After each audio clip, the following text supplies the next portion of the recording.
My name is Sally Boyani and I'm from Nairobi, Kenya. My alma mater is also from the University of Nairobi, where I did both my bachelor's and my master's.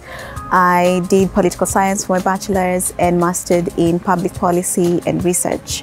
Now I'm doing my PhD at the University of Passau with the research group Digital Platform Ecosystems. For my research, I'm investigating how international organizations communicate their policy preferences, also states how they communicate their policy preferences in the taxation of digital platforms. And from this, we get to understand the global picture of how policy-making processes work. And I've managed to have preliminary findings for now, where we can see two blocks emerge where developed states and developing states have very different interests.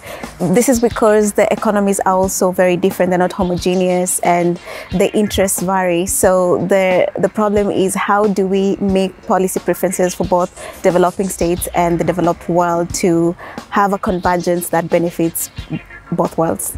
What makes it very interesting to do a doctorate under a research training group is that you get to be part of a very diverse group where we have people from different research areas focusing on very divergent areas of specialization. So for example, I'm focusing on policy discourse, yet we have other people focusing on marketing, organizational management, or data exchange. And it makes so much sense for me to get to learn from them and benefit from their outputs when I'm also trying to study and investigate policy-making processes.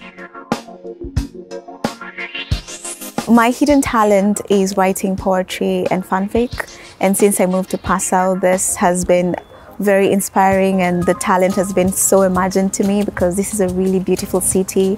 3 rivers cross through it, and the buildings are very beautiful, and all the architecture is well maintained, and the people here are also just so beautiful and welcoming. And so anywhere I can just write poems, they come to me. This can be by the river when I'm having coffee in coffee shops, or in the buses, or in the trains. And also in the old town, the streets are very narrow and you walk through them. There's just so much inspiration that comes from that.